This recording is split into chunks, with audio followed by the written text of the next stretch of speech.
without understanding the context in which these prophecies were given by Jesus, it is really not possible to fully understand the depth of the teaching, and also like an understanding of history that has brought us to this place where Jesus himself is going to prophesy and tell us that this present world is one day going to come to an end, and we believe that day may be closer and sooner than even we believe at this point in time. Okay, so going back to Matthew 21, 22, 23, these chapters, 21, it begins, this is that basically the 1 week where Jesus, enters into Jerusalem and he is crowned. The crowd shouts, Hosanna in the highest, that behold, this is that they said that the Son of God is here. He comes in the name of the Lord. He is the Son of David. So essentially, the crowd was acknowledging, the multitudes, they were acknowledging him as their Messiah.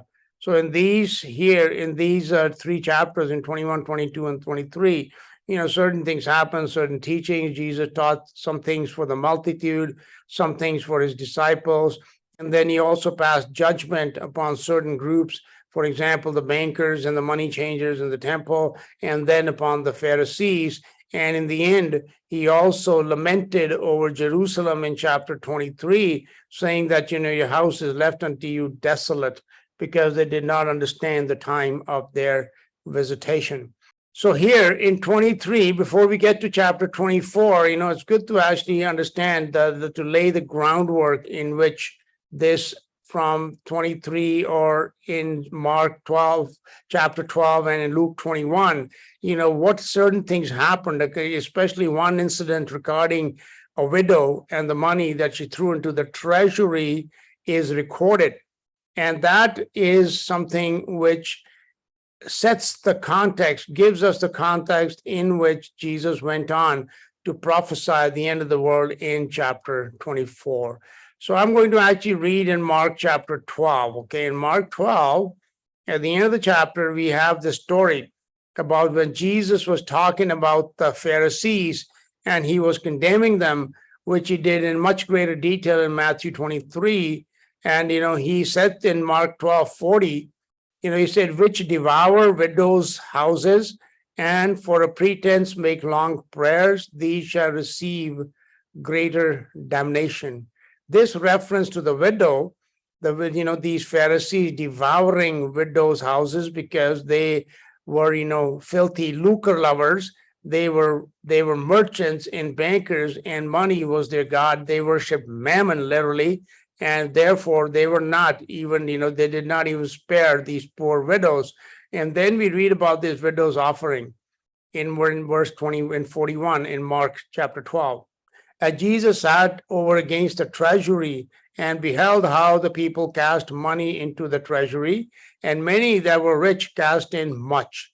And there came a certain poor widow, and she threw in 2 mites, which make a farthing. And he called unto him his disciples, and saith unto them, verily I say unto you that this poor widow has cast in more than all they which have cast into the treasury.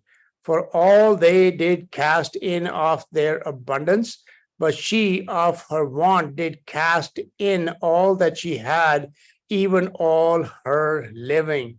So here a connection is established between the treasury, money, and the coming judgment, because Jesus pronounced judgments upon these Pharisees, saying that they are devouring widows' houses. And then we read about this story about this widow who had nothing, and she came in and threw all that she had into the treasury. She cast it into the treasury.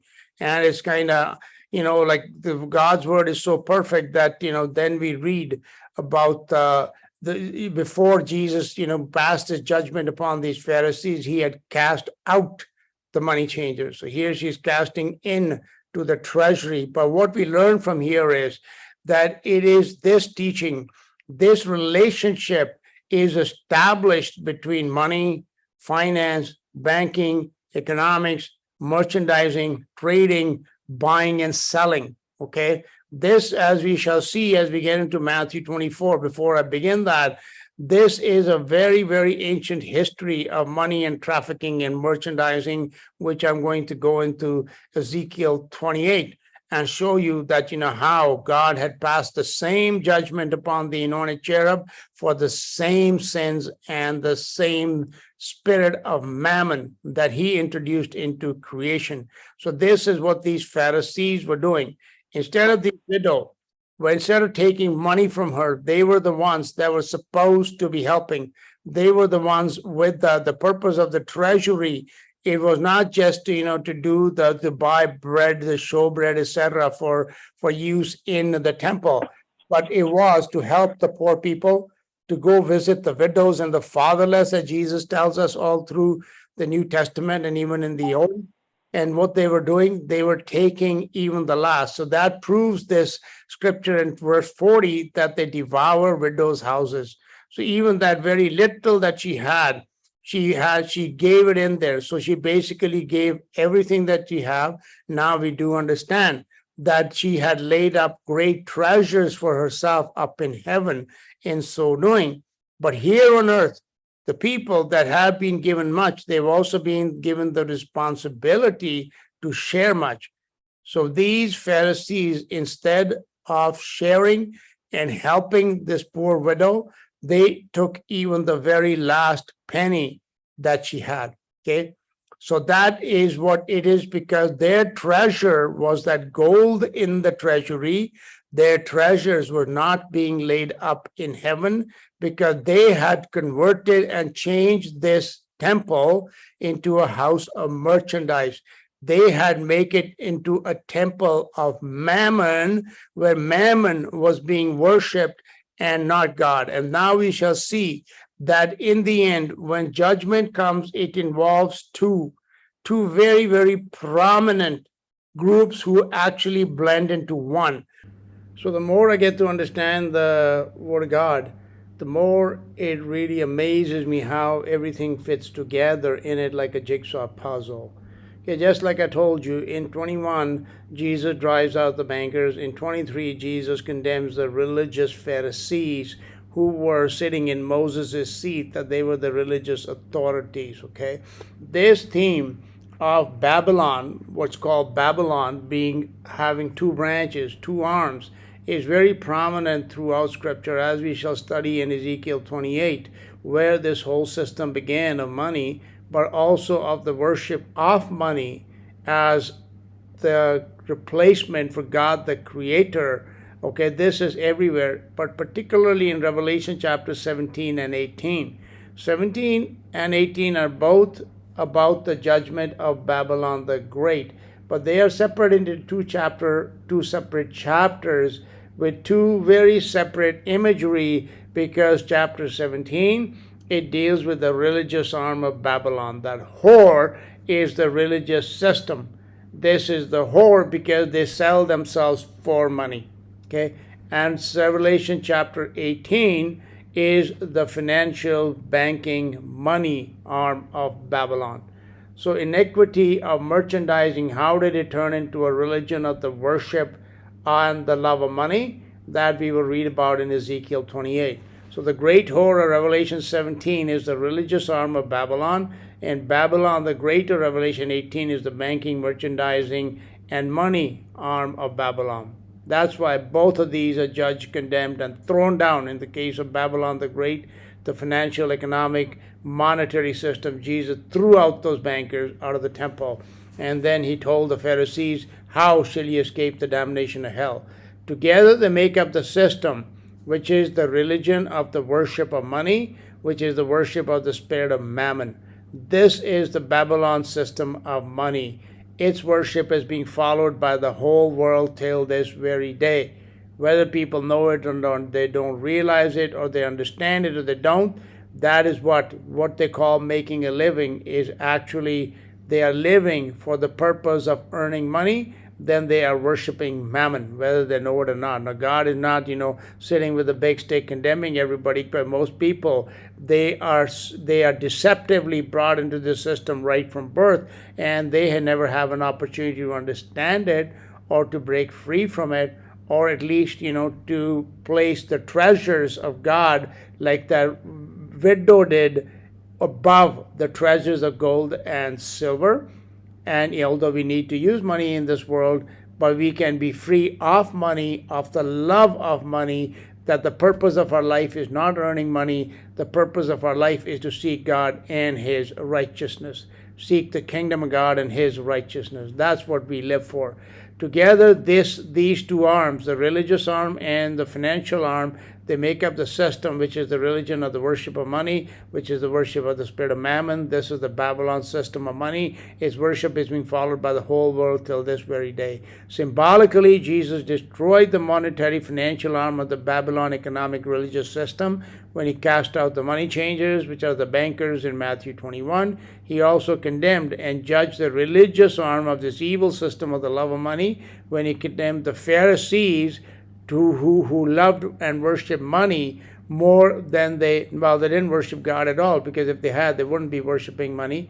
But that's what religion is. There's a spiritual component to this economic system, as we shall see, and which is proven throughout the Bible. And Jesus pronounced judgment upon both the religious in Revelation 17 and the destruction of the financial in Revelation 18, which He did in Matthew 21. He threw down the money changers, cast them out, and then He condemned the religious Pharisees to the damnation of hell. And this is the same judgment that was suffered by the anointed cherub in Ezekiel 28, who originated the system of money and the worship of Mammon. Jesus also condemned and judged the religious arm of this evil system of the love of money when He condemned the Pharisees to the judgment of hell in Matthew chapter 23. So this whore of Babylon of Revelation 17, this is obviously a female, and it is a seducing spirit which seduces the rich and powerful people of this world by offering them, riches and wealth and bodily pleasures, okay? Now, in the Bible, when it talks about the whore, a whore is not necessarily referring to like a prostitute, a woman who might be selling her body, because there are many women in this world, who are forced into this type of activity just for their own survival. So, all prostitutes are not whores. Many of them are victims of their circumstances, but a whore is one who actually sells their very soul. A whore can be a male or a female.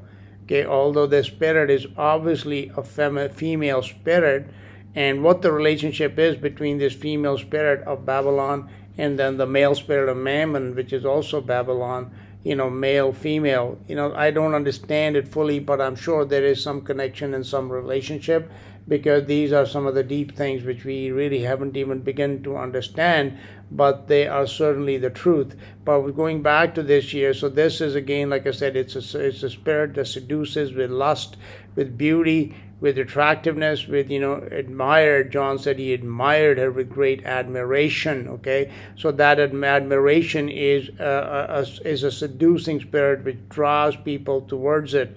And it is, again, garbed with wealth and beauty and, some type of attraction which attracts people to it. Okay, so that is one side of Babylon, which is this female side about which we read in the book of Revelation in chapter 17, and this is the religious spirit. And that is why, in this time where evil is growing, there's so much push towards, so much propagandization about the, making males into females and all that kind of stuff that's going on. It is all related to these spirits that are the high spirits that control the system of Babylon. There's a lot of truth that is revealed in popular culture and movies, TV shows, etc. And one of these is in the Harry Potter movies, they have this bank called the Visiting Bank, which is run by these evil goblin creatures, who love money, as shown in this photo with this goblin and his collection of gold coins. Okay, and this is also true of the dragons. The dragons are, also lovers of gold and of money, okay, which of course is Satan the dragon.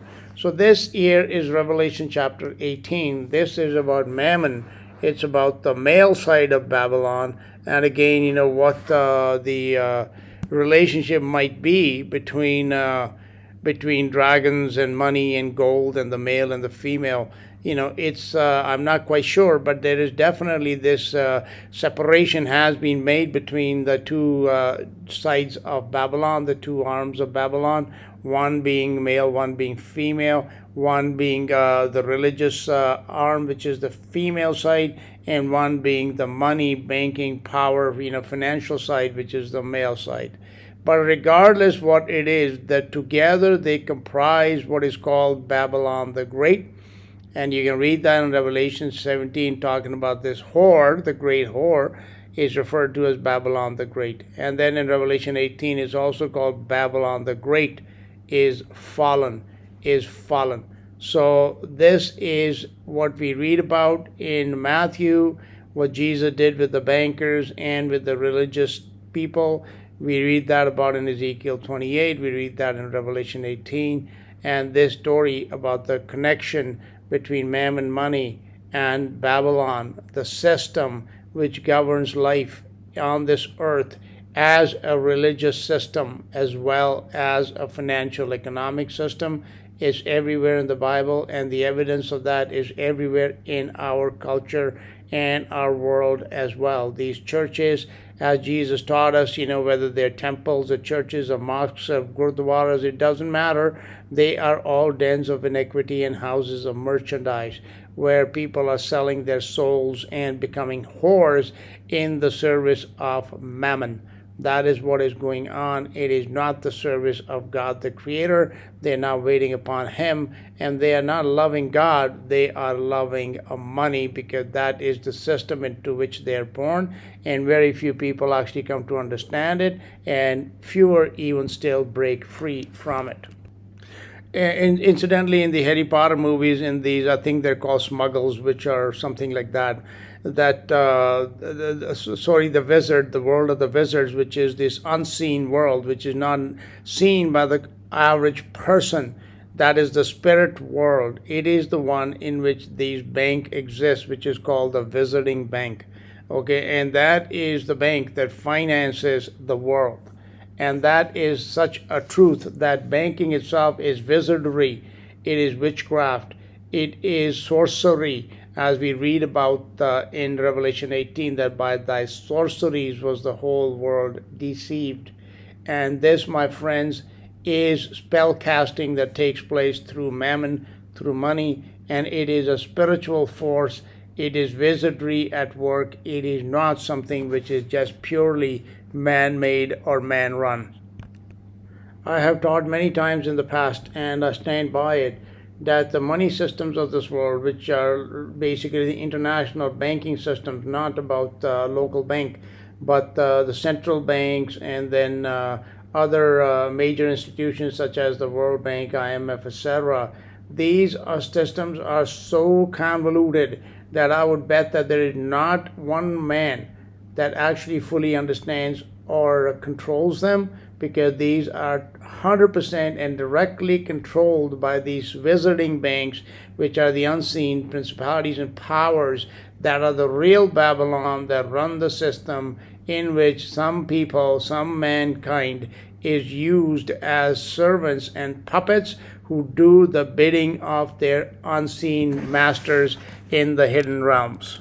So that was just an interjection about the nature of Babylon being, religious and financial, male and female, which I had not discussed in the live Zoom fellowship when this teaching was actually recorded. So I have just added that here. So let's now continue back with the live Zoom fellowship teaching. One is the money changers and the bankers. The other one are the religious leaders. Religion is a business. It is the worship of Mammon. No matter what religion it is, whether it's the Catholic Church or it's even the so-called Protestants, the Muslims, Buddhists, Hindus, Sikhs, whatever. In the end, I mean, that is very, very evident where I am here in India, where people go. For example, I'll give you an example. This guy that I know here, he bought a new car. Okay, so what he did with that car was he went to the temple he had because the car is a rental, okay? It's going to be used as a rental vehicle. So it's going to make him money.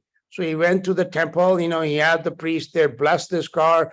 They took this little idol and they glued it on to the dashboard. So whenever you're driving, you have this little idol of this God in there all the time. And the purpose of doing that was not to give thanks to God for the blessings. It was rather that he would be blessed with more money, okay, with Mammon.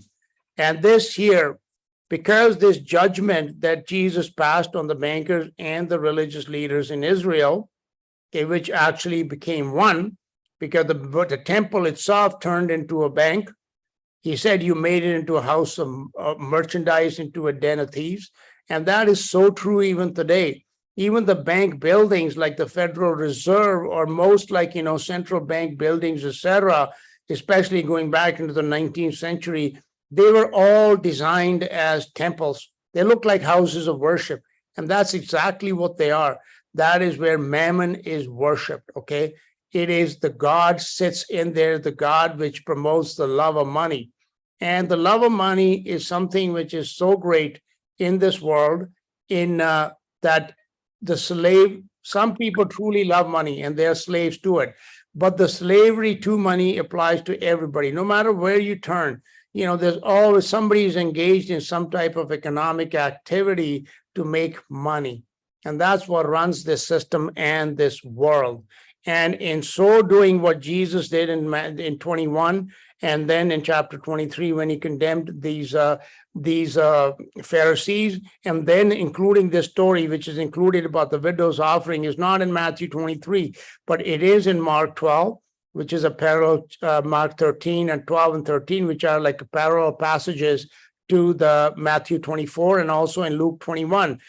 Jesus' prophecies about the end, they begin with the story about the widow. And, I always thought about that. What is the connection? And that is the connection that it connects the treasures of people to treasures of gold on the earth, or to the treasure of God, that they treasured money, they did not treasure God. Whereas this widow, because she treasured God, she did not have any money left, okay?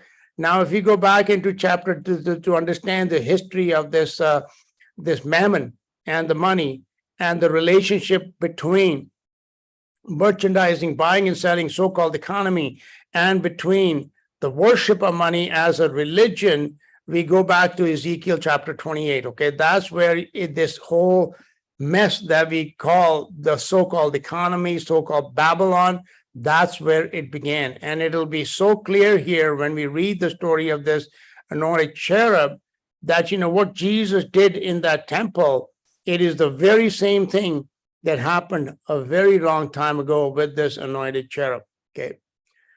So we read this here, when we're beginning in verse 15 in chapter 28 in Ezekiel. It says, thou was perfect in thy ways from the day that thou was created, till iniquity was found in thee. So this creature, this anointed cherub, he was perfect in the sense, it says, without blemish, without spot, and he was undefiled, okay? He was undefiled, but we shall soon see that he became defiled. And what was it that defiled him? So thou was perfect in thy ways from the day that thou was created, till iniquity was found in thee. What is the word iniquity means? Perverseness, unrighteousness, wickedness. The word refers to anything that deviates from the right way of doing things, okay? So this is his iniquity. He says he was perfect, he was without blemish, he was undefiled, till this path that he was on, he left it. And that was when sin and evil entered into God's creation. And what is the very first sin that is mentioned in the Bible? In verse 16, we read, by the multitude of thy merchandise, they have filled thee with violence, and thou hast sinned. What was the sin? Merchandising, trading, peddling. Trading, it refers to the material wares traded, or to the process of merchandising and trading itself. This is how his iniquity was found in him, because he took God's creation, which God created, and he gave to the cherubs and to the angels and to any of the other creatures that existed. It was his creation. He had given it to them all there was no money. So obviously he didn't sell it to them. He just gave it to them. But it is this anointed cherub that he started to sell that which did not belong to him, which is God's creation. Whether it was, some kind of a precious metal, doesn't matter. However he began, however it started with him. It says, by the multitude of thy merchandise, they have filled the midst of thee with violence. And what did that lead to in the end? It led to violence, which is this, it means oppression. It means violent wrongdoing. A masculine noun meaning violence and wrong. It implies cruelty, damage, and injustice. And this again, we can read in Genesis 2. The same thing happened. That violence began to fill the earth. We read that in Genesis in chapter 6. It says, in verse, let's see here in verse 11, it says, the earth also was corrupt before God, and the earth was filled with violence. It's the same word, okay? A masculine noun meaning violence and wrong. It implies cruelty, damage, and injustice. Okay, so let's go back to Ezekiel 28, because I want to show you the connection between money, trading, financing, banking, etc., and between the worship of God other than the creator. And generally in the Bible, he's referred to as Mammon, okay? So, I got this image from the internet. I guess it's from some kind of graphic comic books stories. These stories, again, they have a great deal of basis in reality, especially in fantasy fiction. And this is an image of Mammon, this creature that's sitting there smoking a big fat cigar, sitting on a chest of treasure. And it says, I didn't become the wealthiest demon in hell by backing losers. Looks like my acolyte in Las Vegas, Benny Raymond, has earned himself another stay of execution. Acolyte is a person that assists a priest in his service, okay? So basically, that's how the world really works. That's why it's all a religion, because it's run by these principalities and powers whose head is Satan, the god of this world, who's got a lot of these devils. And one of the major ones, of course, is Mammon. Okay, the dragon himself is the spirit of Mammon. And this is why this world itself, everything in it is a religion, because ultimately the Bible tells us, whoever we serve, that's whose servants we are.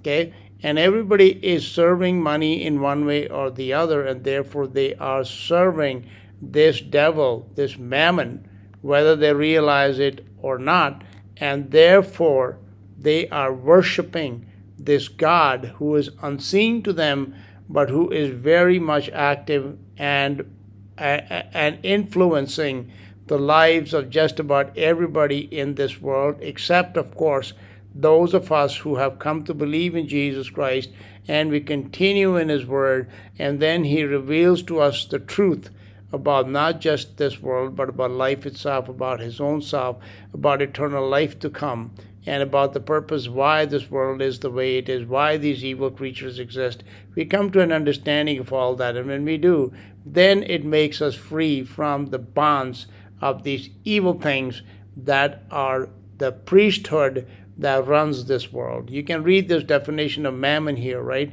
It is G3126. It is the Greek word mammonos, and that's where we get the English word mammon for, and it means wealth personified. Okay, mammon, that is avarice, greed, and deified. That this is actually a spirit. In the word study dictionary, we can read Mammon, the comprehensive word for all kinds of possessions, earnings, and gains, a designation of material value, and the god of materialism. Okay, in India here it's known as, it's a female actually called Lakshmi, and other names as well. There are other gods that personify wealth, that are the gods of materialism. It denotes riches equivalent to wealth. The Lord personifies Mammon, the god of materialism. So these things are not just fiction. These are not just illusions. This is a very great reality, that this is how the world is. The world itself is a religion, and Jesus came and destroyed it. Thank God for that. So the multitude of the merchandise, they filled thee with violence, and thou hast what? Sinned. So what was the sin? The sin, what was his iniquity? It was merchandising, buying, selling, trading, creating money. That's what he did. He created money. That's where it came from. Money came from this anointed cherub a very long time ago in a world that I think has long since passed into history. And thou hast sinned, therefore I will cast thee off as profane. What does profane mean? Profane means defiled. Okay. It is the third meaning is to profane or to defile, which is used primarily of the ceremonial objects of worship. The cherubim, it tells here, thou art the anointed cherub that covereth. And this is what is that, these anointed cherubs were supposed to be right with God in his presence. Okay. They were covered with the glory of God. And that is what he defiled. He's profane. Okay. Thou hast been, where was I? And I will cast thee off as profane out of the mountain of God. This mountain is the real Mount Zion, not the one here on earth. There is a heavenly Mount Zion. This is where this creature was. And I will destroy thee, O covering cherub, from the midst of the stones of fire. This again, another reference to something that is precious. A feminine noun meaning stone. The word is used often and has both literal and figurative meanings depending on its context. It is also used as a major source of raw material for all kinds of projects produced by skilled craftsmen or merchants. Okay, so this idea of stones being precious and having value, again, it goes back to a time which we are far removed from, about which we have not seen.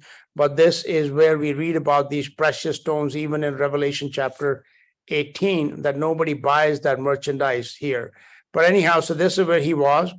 But this is continuing here in verse 17. Thine heart was lifted up because of the beauty, and thou hast corrupted thy wisdom by reason of thy brightness. Like I said, he was a light-filled creature until he introduced darkness into God's creation. I will cast thee to the ground. I want to come back to this idea of casting thee to the ground, which we read about in Matthew 21, for example, that Jesus cast out those money changers. He threw their money tables down to the ground, like this anointed cherub is God told him that would happen to him. Thine heart was lifted up because of the beauty, and thou hast corrupted thy wisdom by reason of the brightness. I will cast thee to the ground. I will lay thee before kings that they may behold thee. Now look at verse 18. Okay, this is, thou hast defiled thy sanctuaries by the multitude of thine iniquities, by the iniquity of thy traffic. So he is this creature that created, what is this word sanctuaries? A masculine noun meaning a holy or sacred place, a sanctuary, a holy or sacred place. This is where we have these temples. Like I said, in India, for example, there's temples everywhere. Okay.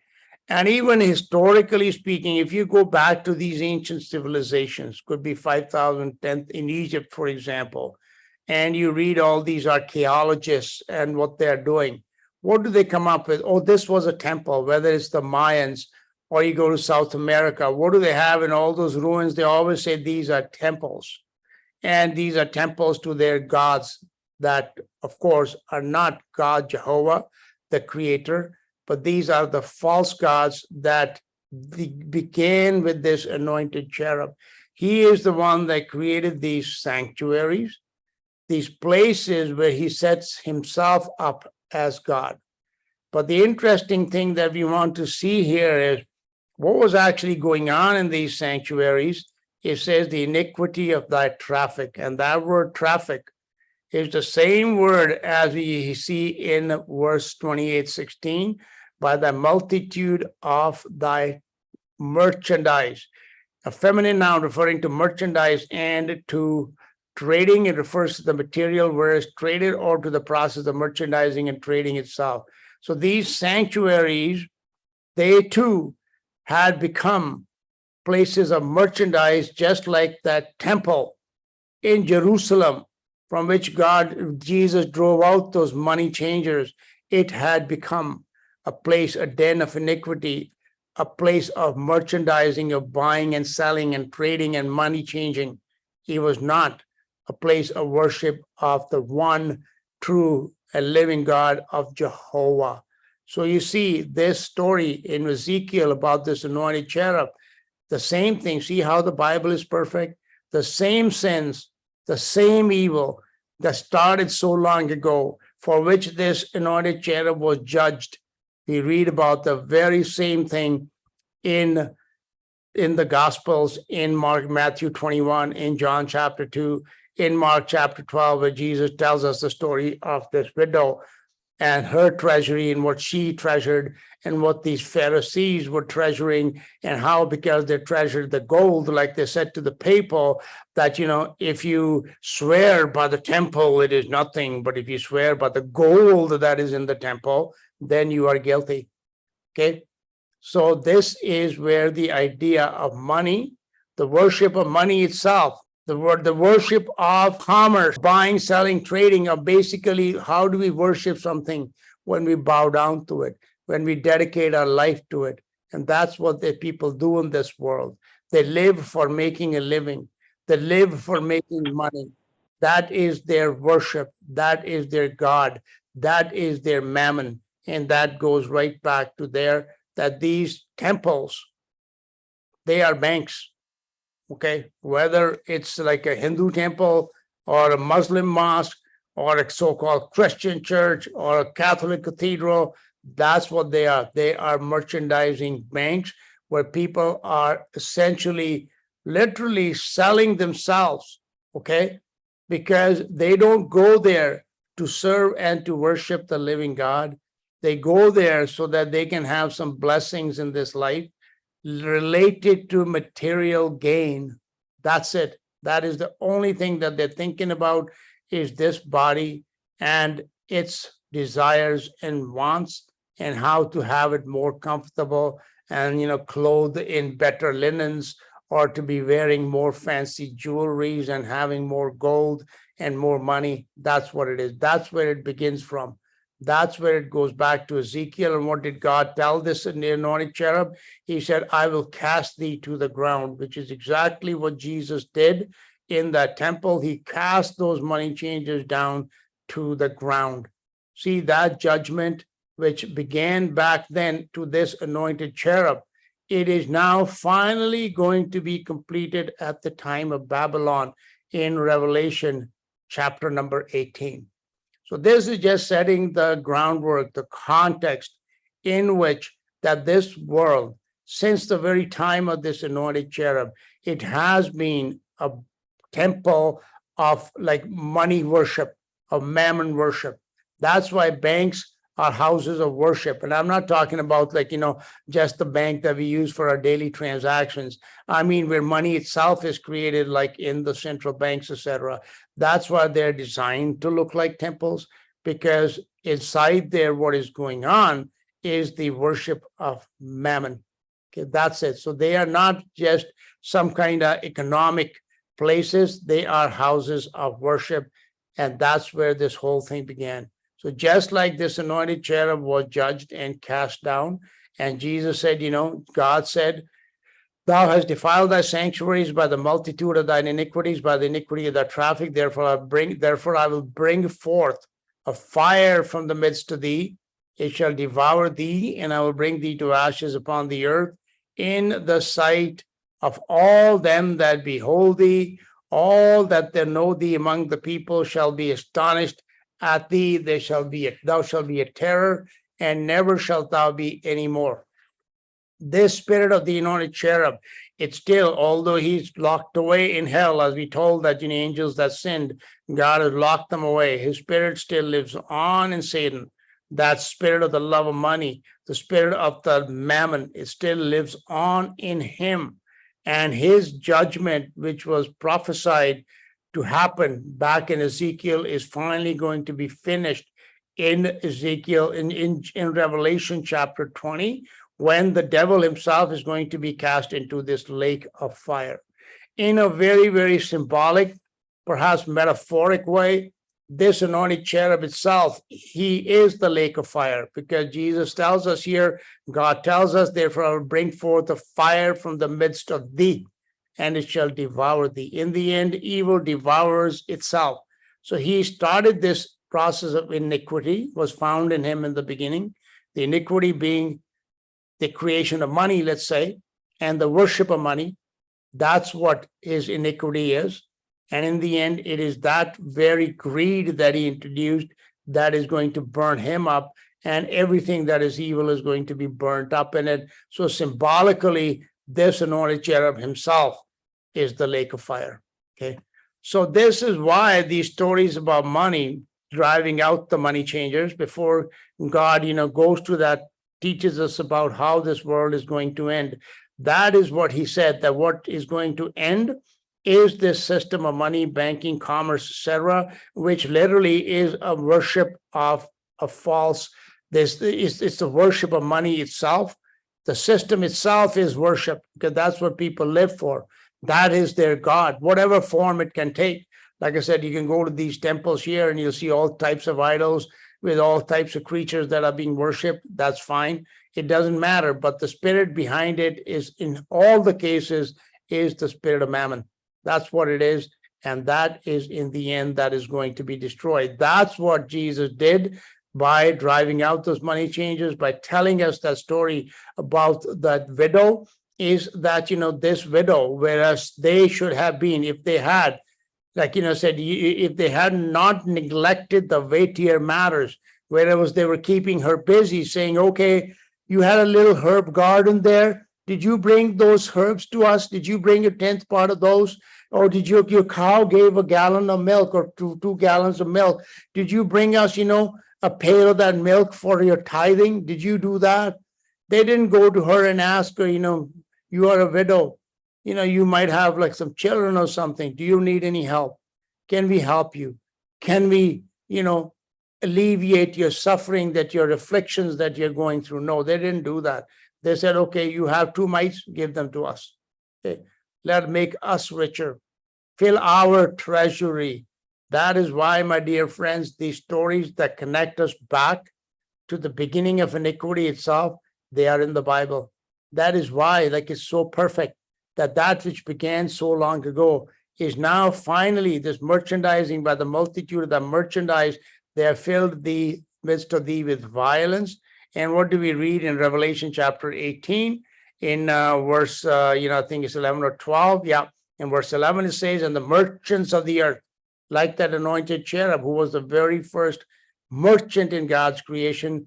He was the first merchant banker in God's creation. And the merchants of the earth shall weep and mourn over her, for no man buyeth their merchandise anymore. Okay. And what does it say about Babylon? And Babylon shall be cast down, and they cast dust on their heads. And a mighty angel took up a stone like a great millstone and cast it into the sea. Just like this anointed cherub was cast down to the ground, just like Jesus cast out those money changers, just like the widow did the opposite, that she cast in her very last living, not caring about her own body, not caring to save her own life. She gave it all to God. Okay. This is what's happening. Everything matches, everything fits perfectly. And it really, like, honestly, I feel overwhelmed when I read and study these things, and they are shown. Okay, so now we can, go back, now that we have set this context, that this judgment that is coming, it literally, the judgment of Babylon. The world is Babylon. The world is these economic systems. We don't think much about it because, this is what we have been functioning in all our life. So to us, it's just like, okay, normal, but there's nothing normal about it. About this whole business of buying and selling and trading and all that, look at how much it goes on. You're driving on the road, what do you see? You see these trucks that are filled with merchandise, these trains that are driving by, these ships that are coming and going forth, these planes that are flying around, buying and selling. People are, on their banks, on their machines, they're taking cash out, they're paying whatever, credit cards, you name it. That's all it is. And we think it's all normal, but it isn't. God hates it. and he hates it. And that is the root of evil. It goes back to that anointed cherub, and the root itself is going to burn up, and so is going to this whole system. And Jesus clearly taught us that that is how this judgment begins. It begins with the destruction of this economic systems of Babylon. This is why in Matthew 21, it tells us Jesus went into the temple of God and cast out. Just like God said to the anointed cherub, I will cast you down. Just like we read in Revelation 20:18, the angel cast down Babylon. Okay, with violence he cast them out, just like Jesus cast them out. All right, so let's go into 24 now.